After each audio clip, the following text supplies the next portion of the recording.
So మనం admissible expenses గురించి చెప్పుకున్నామా. Now we are going to discuss about the inadmissible expenditure. So PGBP లో the last topic అనుకోవచ్చు, last part అనుకోవచ్చు, inadmissible expenditure. ఏముందంటే కనుక section 37 2B, section 40 capital A and 43B. ఈ 43B అనేది already మనం డిస్కస్ చేసుకున్నాం. In case of mercantile system of accounting, in case of cash system of accounting, ఇక్కడ డిసల్వెన్సెస్ ఎలా చేయాలి, ఏ కేసెస్ లో అడ్జస్ట్మెంట్స్ అవసరం అవుతాయి అని మనం మాట్లాడుకున్నాం.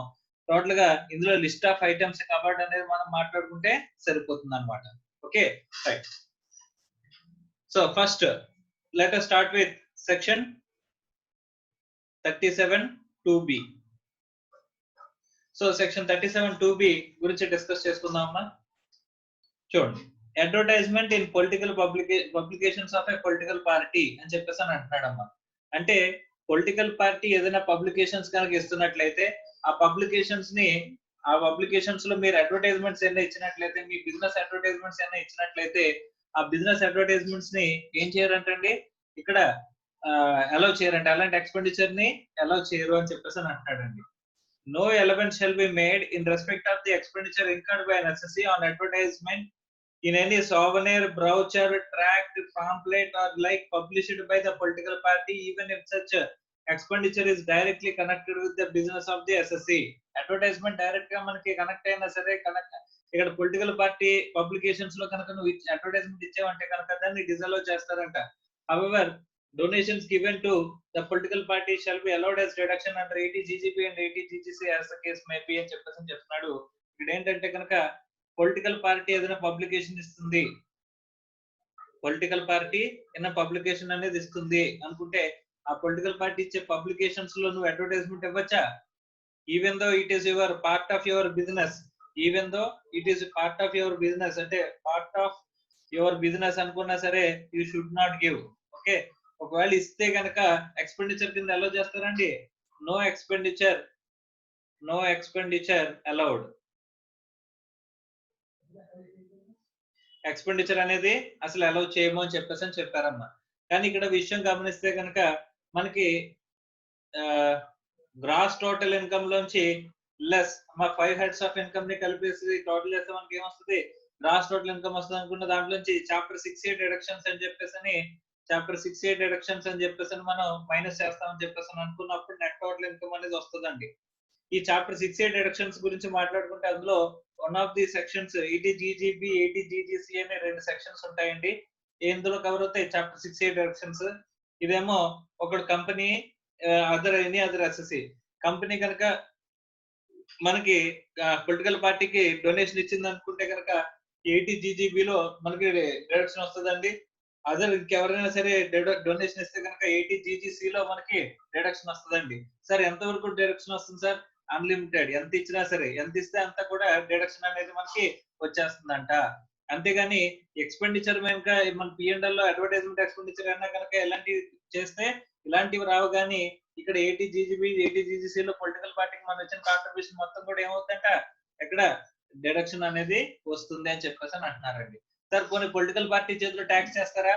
పొలిటికల్ పార్టీ చేతిలో కూడా ట్యాక్స్ చేయరంటండి. సెక్షన్ 13A అని చెప్పేసి ఒక సెక్షన్ ఉందండి పొలిటికల్ పార్టీస్ కి సంబంధించిన ఎగ్జామ్షన్ సెక్షన్. దాని ప్రకారం ఎగ్జామ్టెడ్ అంటండి, నాట్ ట్యాక్సిబుల్ అంటండి. పొలిటికల్ పార్టీ చేతిలో ఎలాగ మనం కలెక్ట్ చేసిన డొనేషన్స్ ఏవైతే ఉన్నాయో అవన్నీ కూడా ఏమవుతాయంట సెక్షన్ 13A ప్రకారం ఎగ్జామ్టెడ్, నాట్ ట్యాక్సిబుల్ అని చెప్పేసి అని చెప్పారు. Okay next. సో అక్కడతో సెక్షన్ 37B అనేది సెక్షన్ 37 2B అనేది కంప్లీట్ అయిందమ్మా. సో నెక్స్ట్ మనం will move on to section 40. Okay, section 40 disallowances in the case of all assessees. Section 40A. Okay, section 40A అంట. సో ఈ సెక్షన్ 40 లో 40 చూద్దాం. First 40 లో ఏమేమి సెక్షన్ సబ్ సెక్షన్స్ కావాలనియో చూద్దాం. ఫస్ట్ సెక్షన్ 40 క్యాపిటల్ A, తర్వాత section 40 1A. So first section 40 small A అండి, తర్వాత section 40 1A,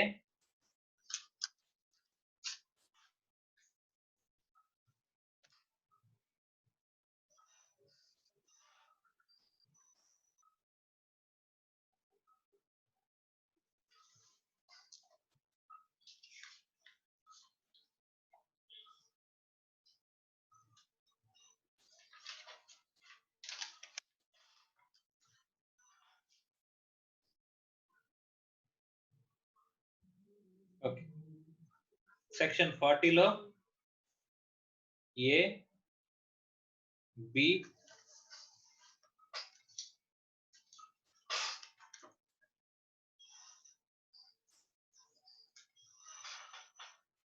BA.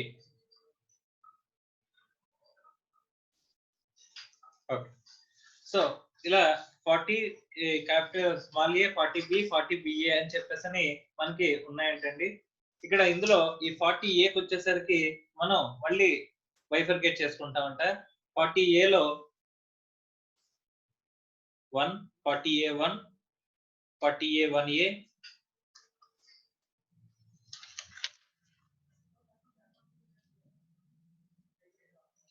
40 A3,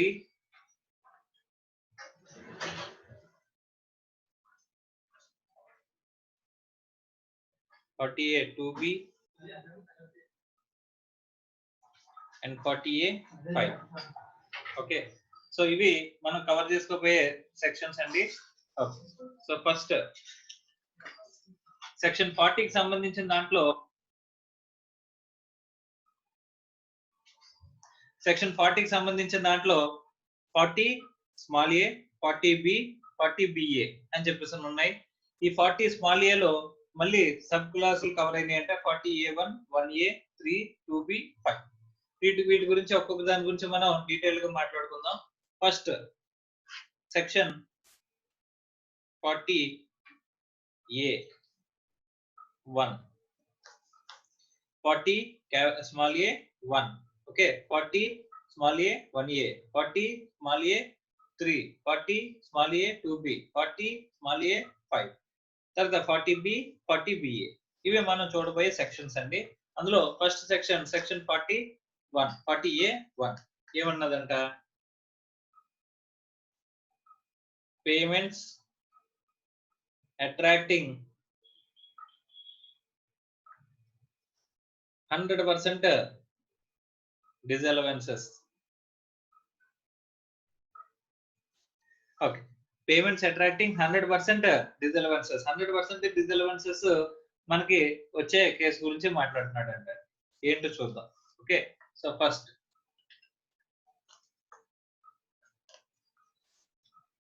record చదవండి అమ్మా. పేజ్ నెంబర్ 197 లో, పేజ్ నెంబర్ 197 లో ఇక్కడ పేమెంట్స్ అట్రాక్టింగ్ 100% డిసలవెన్స్ దగ్గర చూడండి. According to section 40A1, any interest, royalty, fee for technical services or any other sum chargeable under this act which is payable outside India or in India to a non-resident or a foreign company అని చెప్పేసి అంటున్నాడు. ఈ 40A1 అనేది ఎవరికి applicable అవుతుందంటే కనుక first payments attracting 100% డిసలవెన్సెస్. అమ్మ ఇక్కడ ఫస్ట్ ఏదో గ్రూపింగ్ చేసినట్టు చూపించాడు. Interest, royalty, fee for technical services or any other some chargeable under the income tax అని అంటున్నాడు. ఇక్కడ interest, royalty, fee for technical services కాదు, ఎక్కడ ఏ పేమెంట్ జరిగినా సరే any other some chargeable to tax, అవతల వాడికి ట్యాక్స్ అవుతుంది అనుకుంటే కనుక amounts chargeable to tax,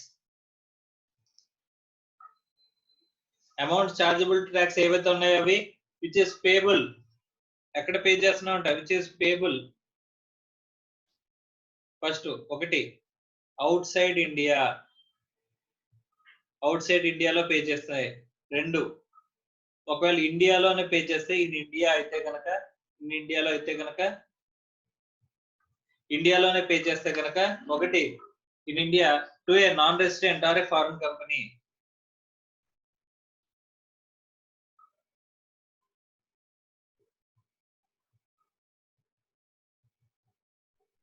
so ఇక్కడ మనం చూసామండి, ఇక్కడ పేమెంట్స్ అట్రాక్టింగ్ 100% డిసలవెన్స్ ఏం చెప్తున్నాడంటే అమౌంట్ చార్జబుల్ టు ట్యాక్స్, ఏవైతే మనం అవుట్ సైడ్ ఇండియా పే చేస్తున్నప్పుడు కానీ మా పేమెంట్ అవుట్ సైడ్ ఇండియా కానీ, ఒకవేళ ఇండియాలో అయితే కనుక నాన్ రెసిడెంట్ లేదా ఫారెన్ కంపెనీ.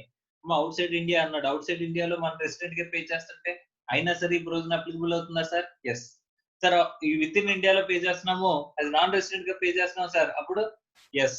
ఇన్ ఇండియాలో పే చేస్తున్నాం, ఫారెన్ కంపెనీకి పే చేస్తున్నాము అంటే అప్పుడు కూడా yes.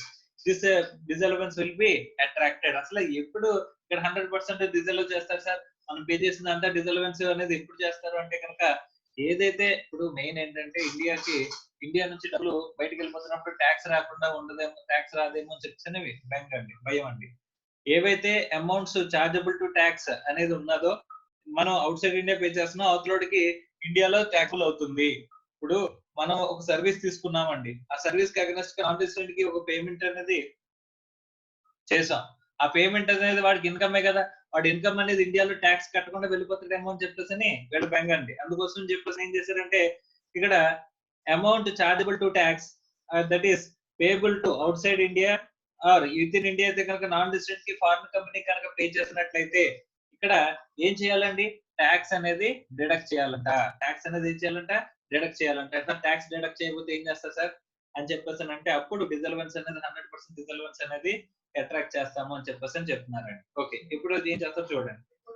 On which tax is deductible at source shall be disallowed fully if such a tax has not been deducted or tax after deduction has not been paid during the previous year or subsequent year before the expiry of the time limit prescribed under section 139(1) అని చెప్పేసి చెప్తున్నాడమ్మా. Okay, right.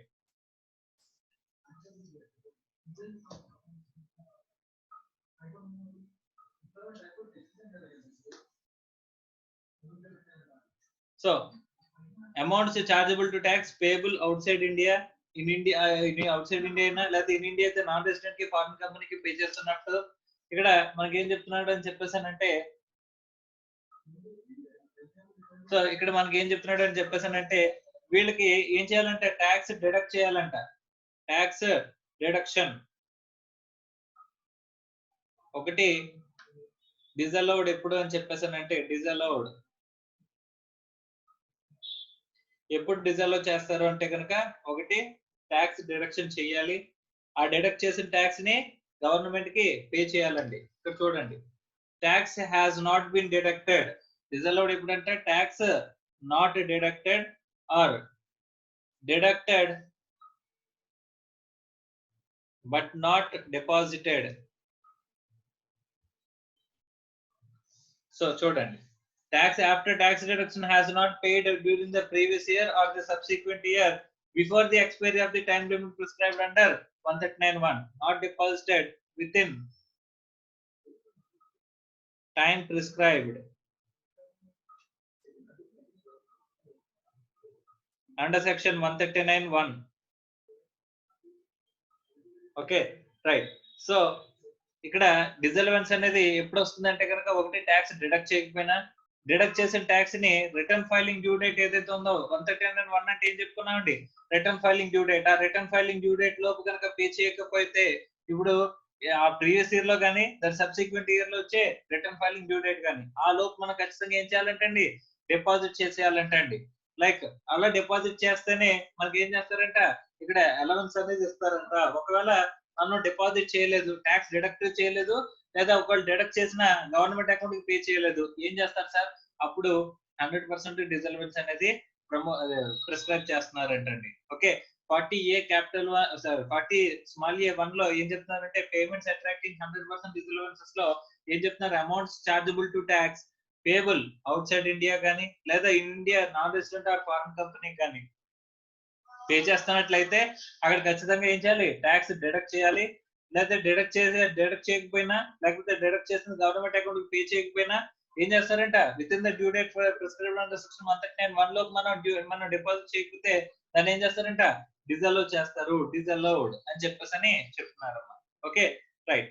So this is 40A(1). Next ఇంకొక point చూడండి. In the case tax is deducted in the subsequent year or has been deducted in the previous year but paid after the due date specified in section 139(1), such sum shall be allowed as deduction in computing the income of the previous year in which such tax has been paid అని చెప్పేసి అంటాడండి. Section 43B చెప్పుకున్నాం చూసారా? Section 43B లో ఏం చెప్పానండి? Payment basis లో allow చేస్తారు. Return filing due date లో పేమెంట్ లో మనం చేస్తే కనుక అలౌ చేస్తారు.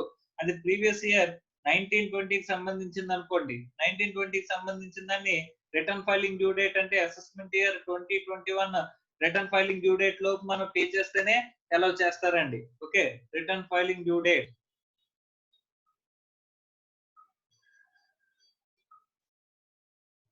Under section 139(1). సార్ ఒకవేళ నేను ఇప్పుడు ఈ return filing due date tax certificate liable అవుతున్నాను అనుకోండి, ఏమవుతుంది సార్? 30th September 2020. నేను పే చేసింది ఎప్పుడంట? 15th October 2020 అనుకోండి. సో నేను పే చేసింది 15th October కాబట్టి ఇది ఏ పీరియడ్ లోకి వస్తుంది అంటే 2021. ఓకే, 2021 ప్రీవియస్ ఇయర్ అంటే అసెస్మెంట్ ఇయర్ ఏంటి? 21, 22. సో ఈ అసెస్మెంట్ ఇయర్ లో మనకి ఏం చేస్తారంటే అండి, ట్యాక్స్ చేస్తాము, సారీ ఎక్స్పెండిచర్ కింద అలౌ చేస్తాము అంటున్నారండి. ఫస్ట్ 1920 ఇయర్ లో మనం ఎక్స్పెండిచర్ కనుక క్లెయిమ్ చేస్తే కనుక దాన్ని ఏం చేస్తారు? యాడ్ బ్యాక్ చేస్తారు. మర్కెంటైల్ సిస్టమ్ లో కనుక మనం పే చేయకుండా ఎక్స్పెండిచర్ క్లెయిమ్ చేస్తే ఏం చేస్తారండి, మాకు ఇక్కడ యాడ్ చేసి పడేస్తామండి ప్రాఫిట్ కి. ఆ తర్వాత ఇయర్ లో ఏం చేస్తారండి, సబ్సిక్వెంట్ ఇయర్ లో అలౌ చేస్తారు. ఏ ఇయర్ లో పే చేస్తే ఆ ఇయర్ లో అలౌ చేస్తామని చెప్పేసి అని చెప్తున్నారండి. Okay, right. So this is section 40A(1). Next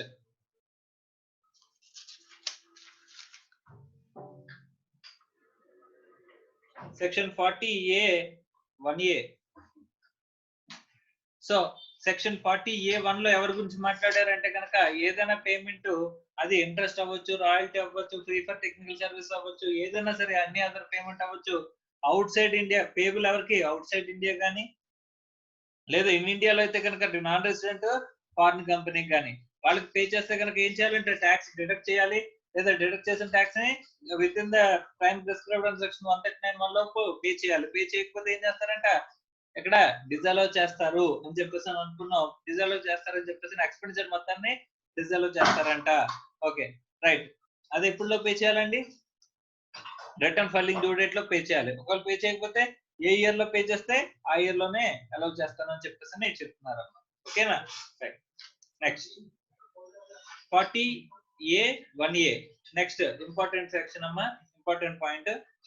payments attracting 30% డిసలవెన్స్.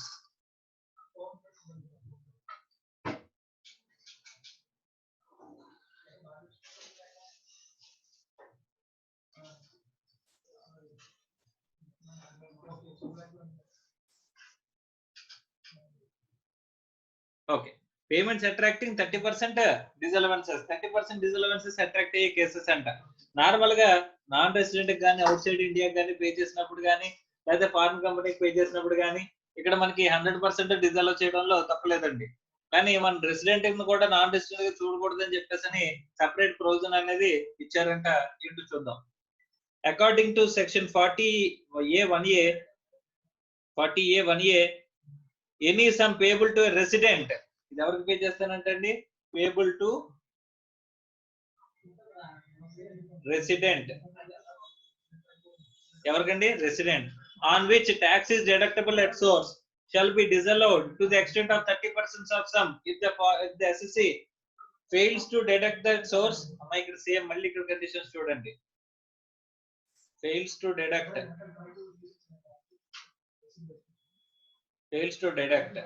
or tax deducted but not paid.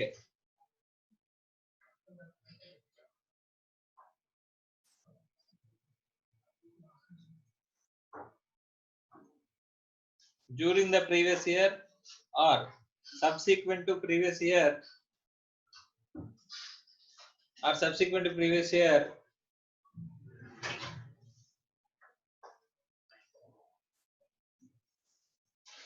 before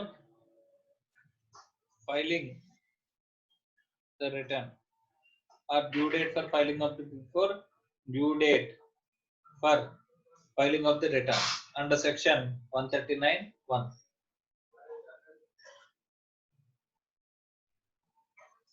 so ఇలాగ మనకి పేమెంట్స్ అట్రాక్టింగ్ 30% డిసలవెన్సెస్ లో పేబుల్ టు రెసిడెంట్ అంట. fails to deduct వాడు fails to deduct or deduct tax, fails to deduct the tax or tax deducted but not paid during the previous year before due date for filing of the return of income 139(1) due date లో మనం pay చేయకపోతే కనుక ఏం చేస్తారంట, డిజలవ్ చేస్తామని చెప్పేసి చెప్తున్నారమ్మా. Okay, normal గా అయితే కనుక నాన్ రెసిడెంట్ కి కానీ, లేకపోతే అవుట్ సైడ్ ఇండియా కానీ, ఫారిన్ కంపెనీ కానీ అయితే ఎంత పర్సెంటేజ్ డిజలవెన్స్ అండి? 100% disallowance. Same mistake. Tax deduct చేయకపోయినా, డిడక్ట్ చేసింది within the due date లో పే చేయకపోయినా, ఇదే తప్పుకి నాన్ రెసిడెంట్ కి పే చేస్తున్నా లేదా పేమెంట్ అవుట్ సైడ్ ఇండియాలో చేస్తున్నా, వారిని కంపెనీ చేస్తున్నా మనకి ఎంత వస్తుందండి? మీకు పెట్టిన ఎక్స్పెండిచర్ మొత్తం డిజల్వ్ చేసి పడేస్తున్నారండి. 100% డిజల్వెన్స్ అనేది అట్రాక్ట్ చేస్తున్నారండి. కానీ అదే తప్పు రెసిడెంట్ దగ్గర చేస్తే కనుక మనం పే చేస్తాం, ఎవరికి? రెసిడెంట్ కి పే చేస్తే కనుక అక్కడ మనకి అక్కడ డిజల్వెన్స్ అని చెప్తున్నారండి 30% అనేది మనకి ఎస్టాబ్లిష్ చేశారండి. అమ్మా అర్థమైందా? ఒకే తప్పుకి పేబుల్ టు పర్సన్ మారిపోవడం వల్ల ఇక్కడ ఏమవుతుంది? డిజల్వెన్స్ పర్సంటేజ్ మారిపోతుంది. వాడు non resident payment out side India కానీ లేకపోతే విత్ ఇన్ ఇండియాలో పే చేస్తుంటే కనుక నాన్ రెసిడెంట్ కి కానీ లేకపోతే ఫారిన్ కంపెనీకి కానీ మనం పే చేసినట్లయితే ఇక్కడ ఏమంటున్నాడండి? ఇక్కడ 100% డిజల్వెన్స్ అన్నాడు. అదే పేబుల్ టు రెసిడెంట్ అయితే కనుక ట్యాక్స్ డిడక్ట్ చేయకపోయినా, డిడక్ట్ చేసింది రిటర్న్ ఫైలింగ్ డ్యూ డేట్ లో పే చేయకపోయినా మనకి ఏం చేస్తారంటే 30% డిజల్వెన్స్ తో సరిపెట్టేస్తున్నాడు అండి. Okay right. Where tax is deducted in any subsequent year or where the tax deducted during the previous year paid after the due date for filing of the return of income, 30% of such sum which was earlier disallowed shall be allowed as deduction in computing the income of the previous year in which such tax has been paid అంటాడండి. ఇక్కడ 30% డిజల్వెన్స్ అనేది ఏ year లో attract చేశారో ఇక్కడ దేని వల్ల attract చేశారంటే tax deduct చేయకపోవడం వల్ల లేదా డైరెక్ట్ చేసిన ట్యాక్స్ గవర్నమెంట్ కి పే చేయకపోవడం వల్ల మనకి డిజల్వ్ చేశారండి. Okay right.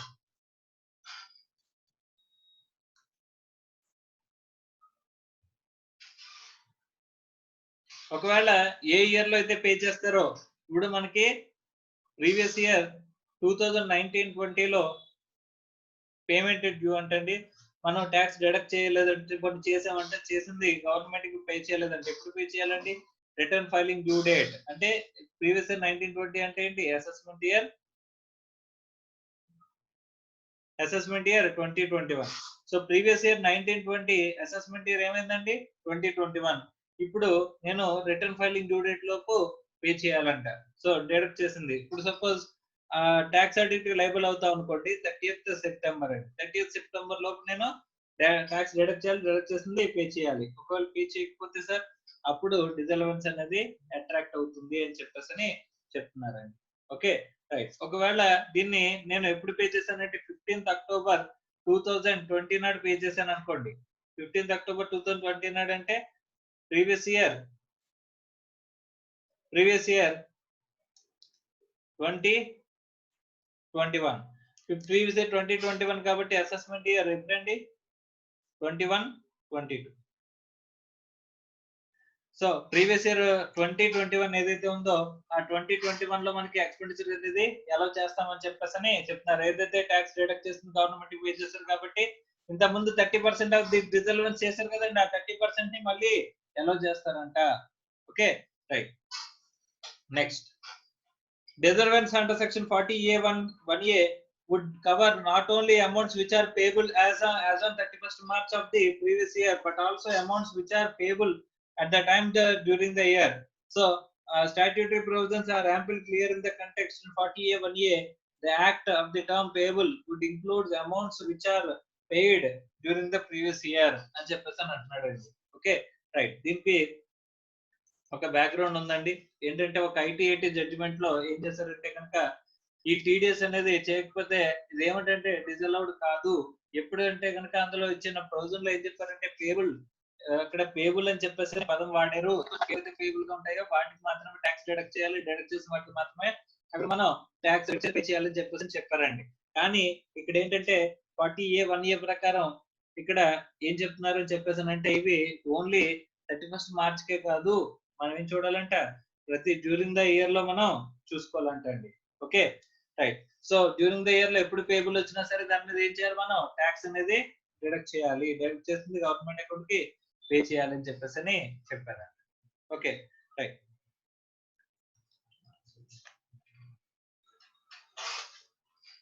దీనికి బ్యాక్గ్రౌండ్ ఏంటంటే ఐటీ ఒక జడ్జిమెంట్ ఇచ్చిందండి. Income tax appellate tribunal Vizag income tax appellate tribunal ఒక జడ్జిమెంట్ ఇచ్చింది. ఏమని చెప్పేసానంటే కనుక ఇక్కడ ఏవైతే పేబుల్ గా 31st March ఉంటాయో వాటిని మాత్రమే ఇక డిజాల్వ్ చేయండి అని చెప్పేసి జడ్జిమెంట్ ఇచ్చిందంటండి. దాన్ని తప్పుపడుతూ చాలా ఒక సిబిడిటీ వాళ్ళు ఏం చేశారంటే ఒక సర్క్యులర్ రిలీజ్ చేశారండి. ఏంటంటే గనక సిబిడిటీ రిలీజ్ చేసిన సర్క్యులర్ ప్రకారం ఏంటంటే గనక ఈ స్టాట్యూటరీ ఈ 40A1A ఏదైతే ఉంటుందో ఈ 40A 1A 40 స్మాల్ ఏ 1A ఇక్కడ is not only applicable to 31st March dues which also paid during the year లో వాటికి కూడా ఏమవుతుంది 40A1A అనేది అప్లికబుల్ అవుతుంది. అక్కడ TDS డైరెక్ట్ చేయకపోయినా డైరెక్ట్ చేసి గవర్నమెంట్ పే చేయకపోయినా ఏం చేస్తారంటే ఆ 30% రిజర్వెన్స్ ఇస్తారంట in case of payment to payment to resident. 40A1 అంటే నాన్ రెసిడెంట్ వస్తాడు, 40A1A అంటే రెసిడెంట్ అనేవాడు వస్తాడంట. Okay right. Conditions to claim conditions to be fulfilled to avoid disallowance under section 40A1 and 40A1A. हमारे 40A1 की 40A1A की ఒక combined గా ఒక రిలాక్సేషన్ అనేది ఇచ్చాడంటండి. ఆ రిలాక్సేషన్ అనేది చూద్దాం. రిలాక్సేషన్ కండిషన్స్ చాలా చాలా ఇంపార్టెంట్ అండి. ఎందుకంటే ఈ రోజు రేపు పొద్దున్న మనకి ఎగ్జామ్లు ఏంటంటే డిజలవెన్స్ చెప్పండి, డిజలవెన్స్ ని మనం తప్పించుకోవడానికి దానికి సజెషన్ కూడా ఇవ్వండి అని చెప్పేసి క్వశ్చన్ లో అడుగుతున్నాడు అండి. ఓకే, సో కాబట్టి 40A1 40A1A కి సంబంధించిన ఎస్కేప్ రూట్ కింద మనం మాట్లాడుకోవచ్చు. ఓకే, కొన్ని కండిషన్స్ కనుక ఫుల్ఫిల్ చేసినట్లయితే వాట్ ఆర్ దోస్ కండిషన్స్ అనేది ఇప్పుడు మనం చూద్దాం. చూడండి పేజ్ నెంబర్ 197 లోనే లాస్ట్ లో బాక్స్ చూడమ్మా. Conditions to be fulfil to avoid disallowance under section 40A1 and 40A1A where an assessee fails to deduct a tax at source as referred above. Disallowance of expenditure under section 40A1 and 41A shall not attract if the following conditions are satisfied. First ఏంటి, the payee has furnished his return of income. అంటే ఎవరైతే receive చేసుకున్నారో ఆ person అండి. payee furnished his return of income. Okay, so return of income ని ఏం చేశాడంట, file చేశాడంట. రిటర్న్ ఆఫ్ ఇన్కమ్ ని ఫైల్ చేశాడంట. Okay, furnished. He has taken into account such sum for computing his total income. Okay, నేను ఏదైతే amount ఇచ్చానో ఆ amount ని వాడు ఇండివిజువల్ రిటర్న్ లో చూపించుకున్నాడంట. Okay, so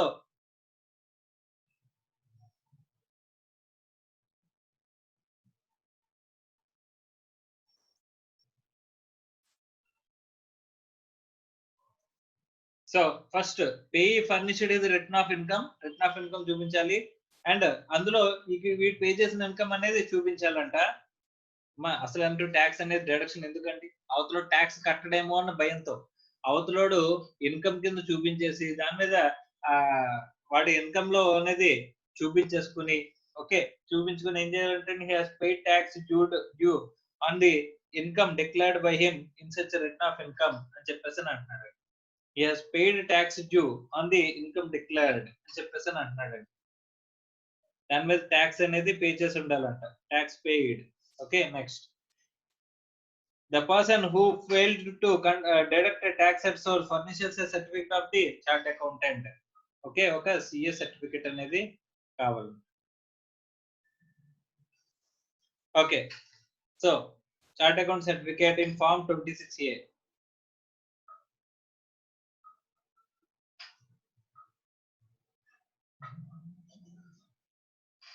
that the person has fulfilled the above mentioned conditions. CA certificate ఏంటి, above conditions అన్ని satisfy చేస్తే CA certificate ఇస్తే కనుక అక్కడ ఏమవుతుందంట, అక్కడ డిజల్వెన్స్ అనేది మనకి మిస్ అవుతుంది. డిజల్వెన్స్ అనేది చేయాల్సిన అవసరం లేదండి. ఎప్పుడెప్పుడండి 40A1 40A1A సారీ ఇక్కడ 1A 40A1 40A1A ఈ రెండు కేసెస్ కి అప్లికబుల్ అయిన ఎగ్జామ్షనల్ కేసు అన్నమాట. Okay, payee furnished is return of income చూపించాడంట. Assessee shown his return of income submit చేసి అందులో ఏదైనా ఇన్కమ్ చూపించి ట్యాక్సెస్ అనేది పే చేస్తే కనుక మనం పే చేసిన అమౌంట్ అనేది పే చేసి ట్యాక్సెస్ కనుక పే చేస్తే అక్కడ CA సర్టిఫికేట్ అనేది 26A ప్రకారం ఇస్తే కనుక అక్కడ ఏమవుతుందంటే 40A1 and 40A1A ఇక్కడ డిజల్వెన్స్ అనేది అట్రాక్ట్ అయ్యే అవకాశం లేదు. అంటే ఫస్ట్ ఆఫ్ ఆల్ మనం ఎవరికైతే పే చేస్తామో వాడు రిటర్న్ ఫైల్ చేయాలి, అందులో మనం ఇచ్చిన ఇన్కమ్ అనేది చూపించాలి. ఓకే, ఇది చాలా చాలా ఇంపార్టెంట్. ఎందుకంటే నేను మీకు ట్యాక్స్ ఎందుకు డిడక్ట్ చేస్తున్నానంటే మీరు గవర్నమెంట్ కి ట్యాక్స్ అనేది ఖచ్చితంగా కడతారని నమ్మకం లేదు కాబట్టి గవర్నమెంట్ కి మీరు ట్యాక్స్ అనేది ప్రాంప్ట్ గా పే చేస్తారని తెలియదు కాబట్టి పే చేసేవాడు ఎవరైతే మీకు అమౌంట్ పే చేస్తున్నారో వాడి దగ్గర నుంచే ఈ రెస్ట్రిక్షన్ అనేది పెట్టుకుంటూ రావడం జరిగింది. Okay, next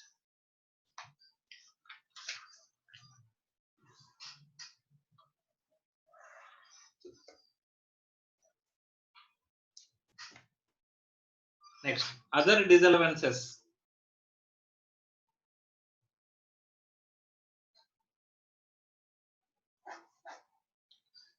so other disallowances ఏమున్నాయని చెప్పేసి చూస్తే కనుక 198 లో income tax and wealth tax are not deductible. Wealth tax ఎలాగా మనకి ఇప్పుడు అబాలిష్ చేస్తారు కాబట్టి మనం ఇన్కమ్ ట్యాక్స్ పే చేస్తే కనుక అనేది పే చేస్తే కనుక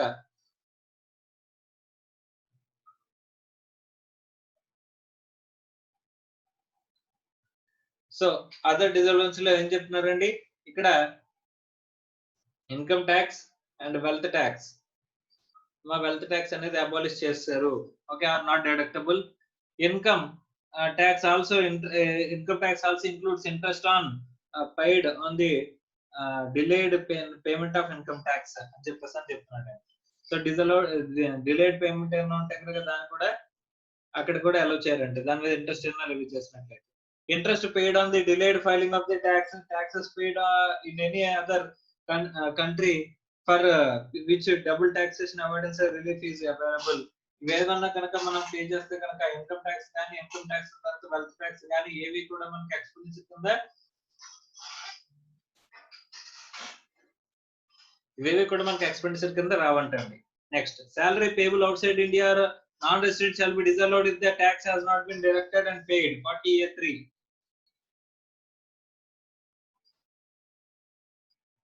ఈ 40A3 లో ఏమంటున్నాడండి ఇక్కడ salary పే చేసామంట. salary payable outside India to a non-resident.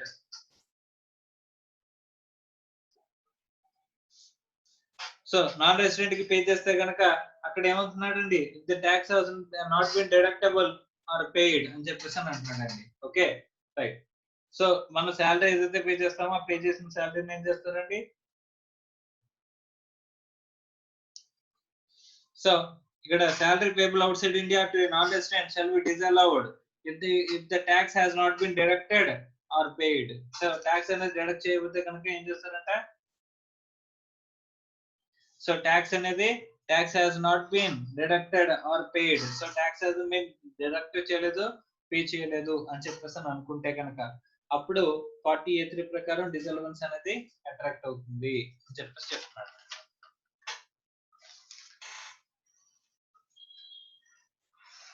Next 40A2B అంట. 40A2B చూడండి ఒకసారి in respect of payments made to state government.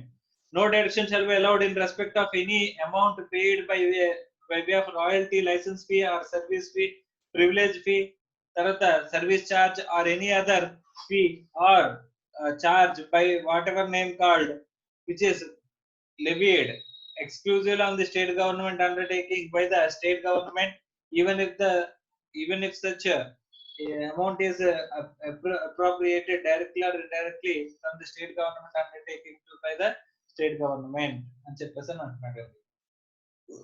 అంటే ఏదైనా అమౌంట్ రాయల్టీ కానీ లైసెన్స్ ఫీ కానీ సర్వీస్ ఫీ కానీ ప్రివిలేజ్ ఫీ కానీ సర్వీస్ ఛార్జ్ కానీ any other fee charged by whatever name called whether which is levied exclusively on a state government undertaking by the state government, even if any such amount is appropriated directly or indirectly from state government undertaking by the state అని చెప్పేసి అంటున్నాడండి.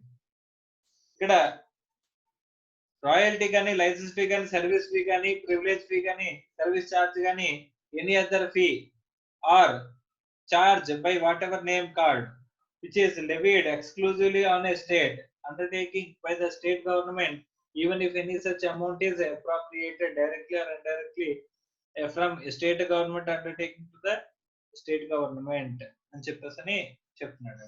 అంటే deduction allow చేస్తాడా allow చేయడు. అంటే state government undertaking ఇక్కడ మనకి ఏం చేయమంటున్నాడండి ఇక్కడ royalty, license fee, service fee, privilege fee, service charge or any fee charged by whatever name called which is levied exclusively on a state government undertaking by the state government. State government ఇక్కడ state government undertaking కి ఏవైతే ఇవి levy చేస్తాయో ఆ levy చేసిన expenditure ఎందులో కాదంటండి ఇక్కడ 40A 2B ప్రకారం డిజల్వ్ అవుతుంది అని చెప్పేసి చెప్పాను. Okay, next other payments. Other payments ఏమున్నాయి అని చెప్పేసారంటే 40A5 అంట. Any payment to provident or other fund for the benefit of the employee shall be disallowed unless the employer has made an effective arrangement to secure the tax deducted at source from any payment made from the fund which are chargeable to tax under the head salaries అని చెప్పేసి అంటున్నాడండి. 40A4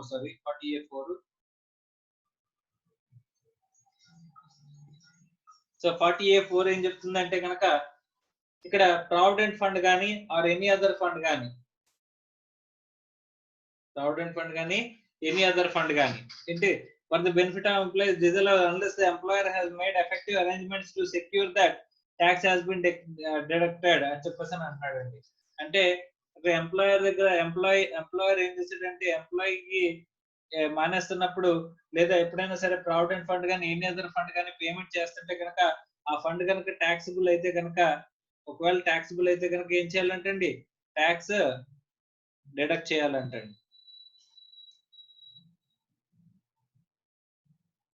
so tax అనేది deduct చేయాలి. ఎంప్లాయీకి pay చేసేటప్పుడు ఆ fund నుంచి amount అనేది withdraw చేస్తున్నాడు అంటే ఎంప్లాయీ అలాంటప్పుడు దాని మీద ట్యాక్స్ డిడక్ట్ చేసే ఇది చూడాలంట. ఒకవేళ ట్యాక్స్ డిడక్ట్ చేయకపోతే ఏమవుతుంది సార్ ఇక్కడ మనకి ఏమవుతుందంటే it is not going to be deductible, disallowed అనేది వస్తుందంట. నెక్స్ట్ 40A5 ఏం చెప్తున్నాడు చూడండి. Any tax on the non monetary purposes borne by the employer on behalf of the employee which is exempted under section 1010cc in the hands of the employee should be disallowed in the hands of the employer అని చెప్పేసి అంటున్నాడండి. అమ్మా perquisites మీద general గా tax ఎవరు కడతారని చెప్పేసానంటే అక్కడ option అనేది ఉంటదంటండి. ఓకే రైట్, పర్క్విజిట్స్ మీద ఎంప్లాయర్ కనుక ట్యాక్స్ కట్టినట్లయితే ఆ ట్యాక్స్ ఇక్కడ ఏం చేయాలంటే అండి ఎంప్లాయర్ కి ఎక్స్పెండిచర్ కింద ఎలా చేయాలని చెప్పేసి చెప్తున్నారు. Any tax on non monetary purpose Born by the employer on behalf of the employee which is exempt under tendency in the hands of the employee shall be disallowed in the hands of the employer అని చెప్పేసి అంటున్నారండి. అంటే ఇలాంటి payments ఏమైనా చేసినట్లయితే employer చేతిలో ఏమవుతాయంటండి డిజల్లవ్ చేస్తామని చెప్పేసి చెప్తున్నారు. ఓకే రైట్, సో ఇక్కడతో మనకి ఏం కంప్లీట్ అయిందంటే 40A స్మాల్ ఏ కంప్లీట్ అయిందండి. ఇక్కడ 40 స్మాల్ ఏ లో 5 ఏం చెప్పారండి నాన్ మానిటరీ పర్క్విజిట్స్ మీద ట్యాక్స్. నాన్ మానిటరీ పర్క్విజిట్స్ మీద ఎంప్లాయర్ పే చేయొచ్చు లేదా ఎంప్లాయీ పే చేయొచ్చు, ఆప్షన్ అనేది ఉంటదండి. ఎంప్లాయర్ పే చేసినట్లయితే ఎంప్లాయర్ చేతిలో deductible or not deductible. So okay, so not deductible అని చెప్పేసి చెప్తున్నాను.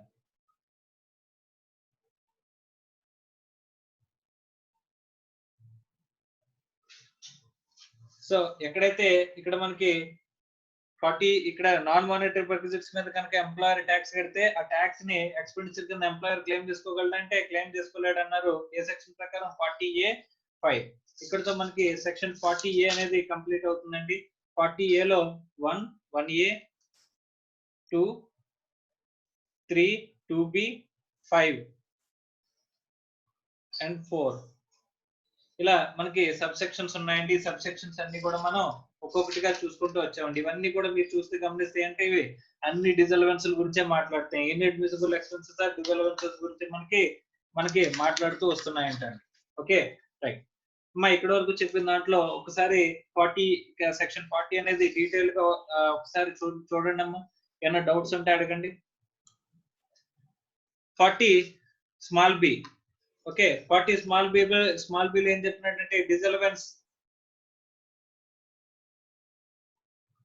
in the case of partnership firms or LLPs. So partnership firms కి ఎల్ఎల్పిస్ కి మధ్య ఎల్ఎల్పిస్ కి మనకి ఇచ్చే డిసలవెన్సెస్ గురించి మాట్లాడుతున్నాడు అంటండి. ఏంటి చూద్దాం. Interest paid to a partner by a firm is not deductible unless the following conditions are satisfied. Okay, fulfilled. First normal గా పార్ట్నర్షిప్ ఫర్మ్ నుంచి పార్ట్నర్ కి ఏం వెళ్తుంది అని చెప్పేసానంటే, పార్ట్నర్షిప్ ఫర్మ్ నుంచి పార్ట్నర్ కి ఫస్ట్ ఇంట్రెస్ట్ వెళ్తుంది, లేకపోతే శాలరీ, రెమ్యూనరేషన్, ఇంట్రెస్ట్, ఇలా ఏవోటి వెళ్తాయండి. సో పార్ట్నర్షిప్ ఫర్మ్ నుంచి పార్ట్నర్ కి ఒకటి ఇంట్రెస్ట్ వెళ్తుంది, రెండు శాలరీ, రెమ్యూనరేషన్, ఇంట్రెస్ట్ ఇవన్నీ కూడా వెళ్తాయంటండి. ఓకే, ఫస్ట్ అందులో ఇంట్రెస్ట్ గురించి మాట్లాడుతున్నాడు అండి. ఇంట్రెస్ట్ కనుక మనం ఇంట్రెస్ట్ అంటే పార్ట్నర్షిప్ ఫర్మ్ లో పార్ట్నర్ అనేవాడు క్యాపిటల్ అనేది ఇంట్రడ్యూస్ చేసుకున్నప్పుడు దాని మీద ఇంట్రెస్ట్ ఏదైతే ఉంటుందో, పార్ట్నర్ పెట్టిన క్యాపిటల్ కి ఇంట్రెస్ట్ అనేది పే చేసేటప్పుడు కొన్ని కండిషన్ సాటిస్ఫై చేస్తేనే అక్కడ ఎలా చేస్తారంటే అండి, ఆ ఇంట్రెస్ట్ అనేది ఏంటి అంటే కనుక it should be authorised by and in accordance with the partnership deed. మా పార్ట్నర్షిప్ డీడ్ లో మనకి ఖచ్చితంగా పార్ట్నర్షిప్ డీడ్ లో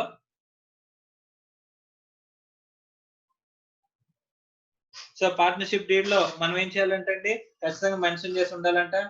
it should relate to the period following after the date of partnership deed.